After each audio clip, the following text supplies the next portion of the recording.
السلام علیکم ورحمۃ اللہ وبرکاتہ۔ اوپر والی آیت میں ہم نے پڑھا جو پیچھے تھی، وقالت اليهود ليست النصارى،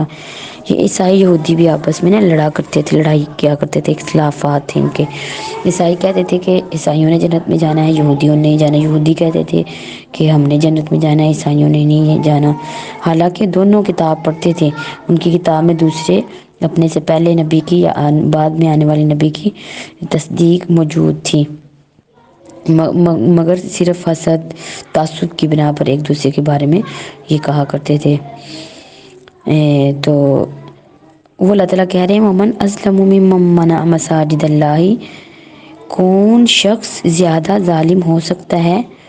اس شخص سے جو اللہ کی مسجدوں سے روکے۔ کہ آپ آپس میں یہ جھگڑا کر رہے ہو، آپس میں ایک دوسرے کو غلط کہہ رہے ہو، کہ ہم ایک گروہ کہتا ہے کہ میں حق پر ہوں، دوسرے کو کہتا ہے تم غلط ہو، تو اللہ تعالیٰ کہہ رہے ہیں کہ آپ سب لوگ اپنی کرتوتوں پہ تو غور کرو کہ آپ کے کرتوت کیا ہیں، کہ آپ سے بڑا ظالم کون ہے جو اللہ کی مسجدوں سے منع کرے کہ ان میں اللہ تعالیٰ کا نام لیا جائے، جب نماز سے لوگوں کو روکے، اللہ کے ذکر سے روکے، اور ان کا یہ کوشش ہو کہ اللہ تعالیٰ کی مسجدیں ویران ہوں۔ تو یہ کام مشرکین مکہ نے بھی اس وقت کیا کہ وہ مسلمانوں کو مکہ میں نہیں تھے آنے دیتے نا، حج عمرہ نہیں کرنے دیتے تھے، تو انہوں نے مکہ میں بیت اللہ میں جو بت رکھے ہوئے تھے تو اور کہتے ہیں کہ ہم اصل دین پر ہیں۔ تو عیسائیوں نے اسی طرح ایک دور میں بیت المقدس پر قبضہ کیا ہوا تھا، انہوں نے یہودیوں کا داخلہ بند کیا ہوا تھا بیت المقدس میں۔ تو اللہ تعالیٰ کہتے ہیں یہ کیسے حق پرستی ہے کہ ہم جو سے صحیح دین پر ہیں لوگوں کو تم مسجدوں میں آنے سے منع کر رہے ہو کہ ہماری مسجد میں نہیں آنا یا ہماری مسجد میں نہیں آنا۔ تو یہ بات بہت زیادہ بری ہے۔ ساری مسجدیں اللہ تعالیٰ کا گھر ہیں، جہاں مرضی انسان اللہ تعالیٰ کا ذکر کر سکتا ہے، جہاں مرضی نماز پڑھ سکتا ہے، کسی کو کسی سے مسجد سے آنے جانے سے منع نہ کریں۔ یہ ظلم والا کام ہے۔ قرآن کہہ رہے ومن اظلم، اس سے بڑا ظالم ہی نہیں جو اللہ کی مسجد سے روکے کہ تم اس میں نماز پڑھو یا اللہ کا ذکر کرو، جیسے اس وقت کے یہودی عیسائی کیا کرتے تھے۔ وسعیٰ فی خرابیہ، اور ان کی یہ کوشش ہوتی ہے کہ اس کو خراب کیا جائے، اس کو ویران کیا جائے۔ اولئک، یہی لوگ ہیں، ما کان لہم ان یدخلوها، نہیں اللہ تعالیٰ کہہ رہے ہیں ان کی اوقات ہی نہیں ہے کہ وہ داخل ہوں خود ان مسجدوں میں، الا مگر خائفین، ڈرتے ہوئے، کہ یہ متولی بنے ہوئے ہیں ان کے اللہ تعالیٰ کے گھر کے، کہ ان کے کرتوت کیا ہیں، کہ انہوں نے اللہ تعالیٰ کی نافرمانیاں اتنے بڑے جرائم کیے ہوئے ہیں، تو ان کو اپنے جرائم کا پتہ ہے۔ تو ان کی اوقات تو یہ ہے کہ یہ خود اس مسجد میں داخل نہ ہوں، ان کو یہ ڈر ہو کہ اللہ تعالیٰ کا عذاب نہ آ جائے کہ اتنے ہم نے بڑے جرم کیے ہوئے، تو متولی کیسے بن سکتے ہیں؟ وہ لوگوں کو منع کر رہے ہیں کہ مسجدوں میں نہ آؤ۔ ان کی اوقات تو یہ ہے کہ یہ خود داخل ہوں اس سے میں، الا مگر خائفین، ڈرتے ہوئے، لہم، ان کے لیے دنیا میں بھی خزی، رسوائی ہے، اور آخرت میں بھی ان کے لیے عذاب عظیم ہے۔ جو دنیا میں شریعت پر عمل نہیں کرتا، اللہ کی حدود کو کراس کرتا ہے، دنیا میں بھی اس کے لیے رسوائی ہے، دل کا سکون نہیں ہے۔ اگر آپ دل کا سکون چاہتی ہیں نا تو قرآن پر عمل کریں، قرآن اللہ کا ذکر کریں، تو دنیا میں بھی عزتیں ہی عزتیں ہیں، اور آخرت میں بھی راحت ہی راحت ہے، اور ان کے لیے عذاب ہوگا آخرت میں بھی عظیم، بہت بڑا۔ آج کل لوگ کہتے ہیں کہ ہمارا دل کو سکون نہیں ہے، وہ اسی وجہ سے ہے نا کہ ہم نے قرآن کو چھوڑ دیا ہوا ہے۔ ہم یہ جو دل کا سکون ہو ہم پیسے میں یا کسی دنیا کی چیزوں میں تلاش کرتے ہیں، جبکہ جو دل کا سکون ہے وہ ان چیزوں میں نہیں ہے، وہ اللہ کے ذکر سے ہے، قرآن سے حاصل ہوتا ہے، تو جن کو ہم چھوڑ چکی ہیں۔ تو اگر دل کا سکون صحیح معنوں میں ہم چاہتی ہیں کہ ہمارا دل مطمئن ہو اور دنیا میں بھی اللہ میں سرخرو کریں، دنیا میں بھی عزتیں دیں، آخرت میں بھی، تو قرآن کے ساتھ جڑ جانا چاہیے، قرآن پر عمل کرنا، اللہ کا ذکر کرنا۔ پھر اللہ تعالیٰ نے کہا وَلِلَّهِ الْمَشْرِقُ وَالْمَغْرِبُ، اللہ کے لیے مشرق مغرب، فَأَيْنَمَا تُوَلُّوا فَثَمَّ وَجْهُ اللَّهِ، جہاں بھی تم منہ کرو وہاں ہی اللہ تعالیٰ کا چہرہ ہے۔ وَإِنَّ اللَّهَ وَاسِعٌ عَلِيمٌ، اللہ تعالیٰ وسعت والے جانب۔ اس کا مطلب یہ نہیں ہے کہ نماز میں قبلہ رخ ہونا ضروری نہیں ہے، نماز جب انسان پڑھتا ہے تو قبلہ رخ ہونا ضروری ہے، بلکہ یہ جو حکم دیا گیا کہ جہاں بھی تم چاہو منہ کرو وہیں اللہ تعالیٰ کا چہرہ ہے، یہ خاص صورتوں میں ہے کہ خاص صورتوں میں پھر قبلہ کی پابندی اگر نہ بھی انسان کرے تو جائز ہے، کیونکہ ہمارا جو شریعت ہے اللہ کے نبی لے کر آئے، ہمارا جو دین ہے وہ بہت ہی آسان ہے، اللہ نے سختی نہیں کی کہ اگر مثلاً کو خاص صورتیں کون سی ہیں وہ یہ ہیں کہ اگر کہیں آپ کو قبلے کا پتہ نہیں چل رہا، نماز کا ٹائم ہو گیا تو اپنی طرف سے کوشش اجتہاد کر کے کوشش کر کے جہاں آپ کو صحیح لگتا ہے آپ نماز پڑھیں، اللہ تعالیٰ قبول کرنے والے ہیں۔ کہ آپ کو قبلہ کی پتہ نہیں چل رہا، دشواری پیش آ رہی ہے یا دشمن کا خوف بہت زیادہ ہے لڑائی کے وقت نا، کہ لڑائی جنگ ہو رہی ہے، تو آپ جس طرف اب اس سے یہ ثابت ہو رہا ہے کہ نماز کتنا اہم رکن ہے، کہ لڑائی ہو رہی ہے دشمن کے ساتھ، اس صورت میں بھی آپ نے نماز نہیں چھوڑنی، اس صورت میں بھی آپ نے صلاۃ خوف پڑھنی ہے۔ اس کا طریقہ بھی آگے انشاءاللہ آپ پڑھیں گی، وہ صلاۃ خوف کی صورت کیسی پڑھنی ہے، اس کی صورت کیا ہے۔ اس میں یہ ہوتا ہے کہ بس آپ نے قبلہ طرف منہ کر کے اللہ اکبر کہہ لینا، بعد میں جہاں مرضی آپ منہ کر لیں۔ یہ صلاۃ خوف کا ایک طریقہ ہے کہ جب دشمن سے آپ مقابلے میں ہوں تو اس وقت جہاں مرضی آپ منہ کر کے نماز پڑھ سکتی ہیں۔ بعد میں ایک ہی ہے کہ سواری پر اگر آپ بیٹھی ہیں کسی اونٹ وغیرہ پر، یا اگر گاڑی میں آپ بیٹھی ہیں راہ سے کہیں جا رہی ہیں تو گاڑی نہیں رک سکتی، تو آپ نماز کا ٹائم ہو گیا تو آپ قبلہ رخ ہو کر نماز اس میں سے سٹارٹ کر دیں پڑھنی، تو بعد میں گاڑی دوسری سائڈ میں بھی تو جا سکتی ہے نا، تو آپ نے صرف قبلہ رخ ہو کر نماز پڑھنی سٹارٹ کر دیں، بعد میں جہاں مرضی جائے سواری۔ یہ اللہ تعالیٰ نے ہمارے دین میں رخصتیں دی ہیں، رخصت پہ عمل کرنا زیادہ افضل ہے، آسانیاں پیدا کی ہیں۔ یہ وہ خاص صورتیں ہیں جن پر یہ ہے ضروری ہے کہ یہ ضروری نہیں کہ آپ قبلہ رخ ہی نماز پڑھیں، بلکہ جہاں بھی آپ پڑھیں گی اللہ تعالیٰ آپ کی نماز کو قبول کر لیں گے۔ آگے کہا گیا وقالوا اتخذ اللہ ولدا سبحانہ، اور یہ کہتے ہیں کہ ہم نے جنت میں جانا ہے، اللہ تعالیٰ کہہ رہے ہیں انہوں نے اتنے بڑے ظلم کیے ہیں، انہیں شرک کیا، وقالوا اتخذ اللہ ولدا، اور انہوں نے کہا ہے اللہ نے پکڑی ہے اولاد۔ کیسے اللہ تعالیٰ اولاد، یہودیوں نے کہا کہ عزیر علیہ السلام نعوذ باللہ اللہ کے بیٹے ہیں، عیسائیوں نے کہا عیسیٰ علیہ السلام اللہ کے نعوذ باللہ بیٹے ہیں، اور اس کے جو مشرکین مکہ تھے انہوں نے فرشتوں کو اللہ کے نعوذ باللہ بیٹیاں قرار دیا۔ تو اللہ تعالیٰ کہہ رہے ہیں تینوں جو گروہ ہیں یہ ہم باطل پر ہیں، حق پر نہیں ہیں۔ پھر اللہ تعالیٰ نے اپنے اولاد نہ ہونے کی نفی کی ہے، اور ان کا جواب تقریباً 4 طریقوں سے دیا ہے کہ اللہ تعالیٰ اولاد سے پاک ہے۔ پہلا اللہ تعالیٰ نے کہا سبحانہ، اللہ تعالیٰ پاک ہیں اس چیز سے، اللہ کو ضرورت ہی نہیں اولاد کی، جبکہ اولاد تو ایک ہوتی ہے نا کمزوری ہوتی ہے، تو اللہ تعالیٰ اس کمزوری سے پاک ہیں، اللہ تعالیٰ کو اس کی ضرورت ہی نہیں ہے۔ یہ بہت بڑا ظلم ہے کہ اللہ کے لیے کہنا کہ اللہ نے اولاد ہے یا اللہ نے اولاد بنا رکھی ہے، تو اولاد تو ایک محتاجی ہوتی ہے نا، تو اللہ تعالیٰ اس محتاجی سے پاک ہے۔ دوسرا اللہ تعالیٰ کا بل لہ ما فی السماوات والارض، جبکہ اللہ کے لیے ہی ہے جو کچھ آسمانوں میں ہے اور جو کچھ زمین میں ہے، اللہ اس کے مالک ہیں، جبکہ جو ایک بیٹا ہوتا ہے وہ باپ کا مملوک کبھی بھی نہیں ہو سکتا، جبکہ ہر چیز اللہ کی ملکیت میں ہے، اللہ ان کے مالک ہیں، تو اللہ کی اولاد کیسے ہو سکتی ہے؟ ہم بھی اللہ کی مخلوق ہیں، تو ہم بھی کیا ہیں؟ اللہ کی ملکیت ہیں، تو ہم کیسے اولاد ہو سکتی ہیں؟ آگے کہا کل، ہر ایک لہو اس کے لیے قانتون، فرما برداری کرنے والی ہے، ہر چیز اس کے تابع ہے، فرما برداری کرنے والی ہے، جبکہ ہمیشہ کوئی بھی جو اولاد ہوتی ہے وہ تابع نہیں ہوتی، تو اللہ تعالیٰ کے لیے ہر چیز تابع ہے، اس کی ہر فرما برداری کرنے والی ہے، تو اللہ کے لیے اولاد کیسے ہو سکتی ہے؟ اللہ کی اس چیز کی ضرورت ہی نہیں ہے، اللہ کو کسی بھی چیز، ہر چیز اللہ کی فرما برداری کرنے والی ہے، اس کے تابع ہے۔ بدیع السماوات والارض، پیدا کرنے والا ہے آسمانوں کو، والارض، زمین کو۔ اب کہتے ہیں بدیع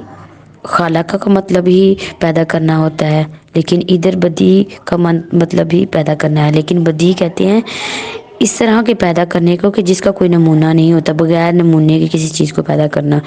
جیسے ہمارے پاس ہم نے کوئی بھی چیز بنانی ہے نا، تو کوئی آپ کے پاس اس کا کوئی چیز ہوگی کہ آپ اس کے دیکھ کے، نمونہ کوئی ہوگا تو آپ اس کے دیکھ کے تو پھر وہ بنائیں گے. جبکہ اللہ تعالیٰ نے زمین و آسمان جتنی بھی مخلوقات پیدا کی،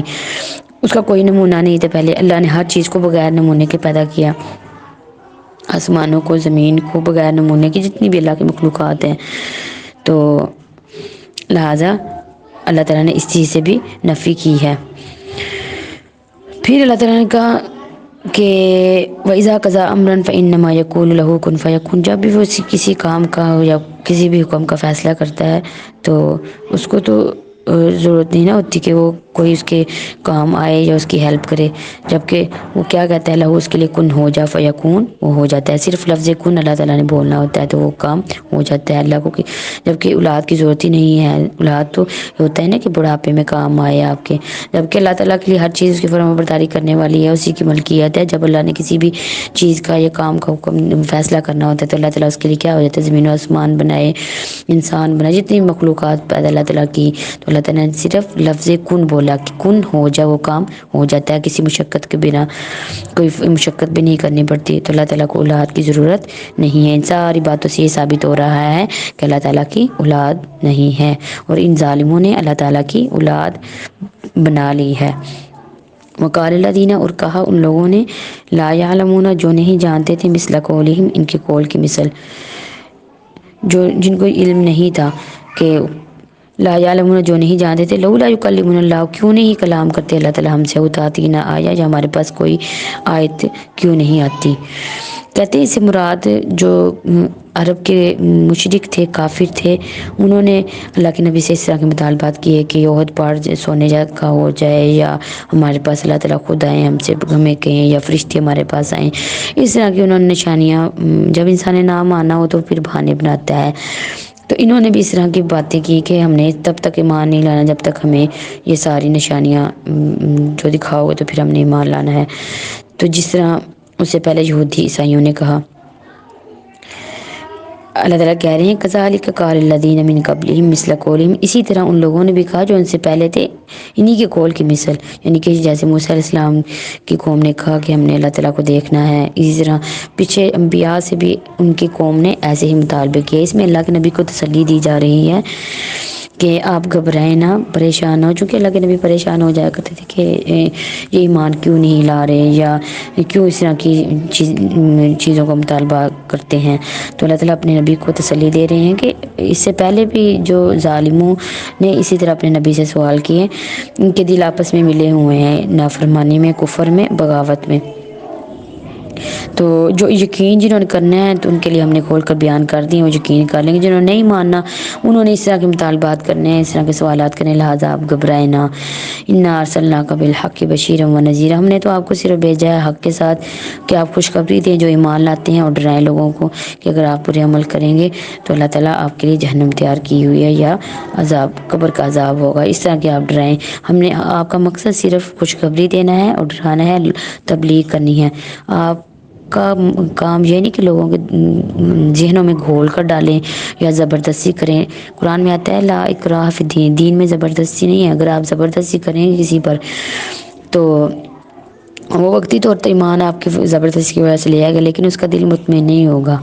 تو ویسے بھی اللہ تعالیٰ نے اگر اللہ تعالیٰ قرآن میں ایک جو اور مقام پر آتا ہے کہ اگر اللہ تعالیٰ چاہیں تو اللہ اس چیز پر قادر ہے کہ پوری انسانیت کو ہدایت پر لے آئیں، لیکن چونکہ یہ انسان بنانے کا جو مقصد ہے وہ فوت ہو جانا تھا. اللہ تعالیٰ نے اسی طرح اللہ کی تسبیح بیان کر لیتے، فرشتے بھی تھے نا جب انسان کے اللہ نے مخلوق انسان کو پیدا کیا. تو اللہ انسان کو پیدا کرنے سے پہلے فرشتے ہے تھے جو نہ کھاتے ہیں نہ پیتے ہیں، صرف اللہ تعالیٰ کی تسبیح بیان کرتے رہتے ہیں. اللہ کی تسبیح تو ہر چیز زمین و آسمان میں، چاہے وہ بے جان ہے، جاندار ہے، ہر چیز اللہ کی تسبیح بیان کرتی ہے. تو اللہ تعالیٰ کو تسبیح کی ضرورت نہیں کہ اللہ انسان کو پیدا اس وجہ سے کیا، انسان کے پیدا کرنے کے اور مقاصد تھے. اللہ نے با اختیار کر کے بھیجا انسان کو. کہ اختیار دیا اپنے لیے، جو راستہ پسند کرتا ہے وہ اس کا انتخاب کر لے، زبردستی نہیں ہے۔ وہ اللہ تعالیٰ کہہ رہے ہیں اپنے نبی صلی اللہ علیہ وسلم کو کہ ہم نے آپ کو صرف خوشخبری دینے کے لیے اور ڈرانے کے لیے نازل کیا ہے، بھیجا ہے کہ لوگوں کو بتائیں جا کر، زبردستی کرنا آپ کا کام نہیں ہے۔ وَلَا تُسْأَلُوا عَنْ أَصْحَابِ الْجَحِيمِ، جو جہنم میں چلا جائے گا آپ سے سوال نہیں کیا جائے گا کہ جہنم میں کیوں گیا، آپ نے کیا تبلیغ کا کام نہیں تھا کیا، آپ اس بات کی فکر نہ کریں، جہنم میں جانے والوں کے بارے میں آپ سے سوال نہیں کیا جائے گا۔ وَلَن تَرْضَىٰ عَنْكَ الْيَهُودُ وَلَا النَّصَارَىٰ، آپ سے ہرگز نہیں راضی ہو سکتے، لن آئندہ کی نفی کے لیے آتا ہے کہ آپ سے یہودی عیسائی کبھی بھی راضی نہیں ہو سکتے یہاں تک کہ آپ ان کے دین کی پیروی کریں۔ وہ یہی چاہتے ہیں یہودی عیسائی کافر کہ آپ ان کے دین کی پیروی کریں، ان کی خواہشات پر عمل کریں، تو آپ حتیٰ تتبعوا ملتہم، یہاں تک کہ آپ ان کے دین کی پیروی کریں۔ قل اے پیغمبر آپ فرما دیجئے ان ھدی اللہ هو الہدی، یقیناً جو راستہ صحیح راستہ ہے، ہدایت کا راستہ ہے وہ اللہ تعالیٰ کا ہے، اللہ اور اس کے رسول نے جو بتا دیا ہے۔ اس سے مراد قرآن اور حدیث ہے۔ خواہشات سے مراد کہتے ہیں کہ اپنی بدعات کی پیروی کرنا قرآن و حدیث کے علاوہ، تو وہ یا اپنے خواہش کی پیروی کرنا، یہ اہواءہم میں آتا ہے قرآن و حدیث کو چھوڑ کر۔ تو اگر آپ نے پیروی کی، مخاطب ادھر وَلَئِنِ اتَّبَعْتَ أَهْوَاءَهُمْ، اگر آپ نے ان کی پیروی کی، ان کے خواہشات کی بات اس چیز کے جب آپ کے پاس علم آ گیا، اس میں مخاطب اللہ تعالیٰ ہے، لیکن اللہ تعالیٰ پوری انسانیت کو، پورے لوگوں کو مخاطب ہے، پوری اس سے مراد اللہ کے نبی کی امت مراد ہے کہ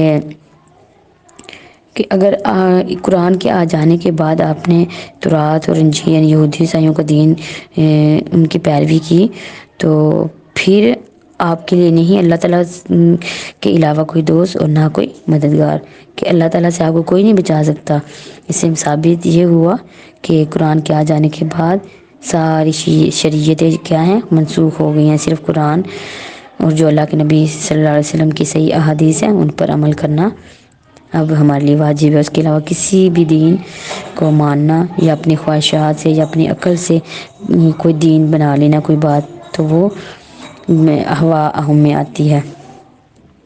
پھر اللہ تعالیٰ کا الذین، وہ لوگ جن کو ہم نے دی کتاب، یتلونہ حق تلاوتہ، وہ پڑھتے ہیں جیسے اس کی تلاوت کا حق ہے۔ اس سے مراد کے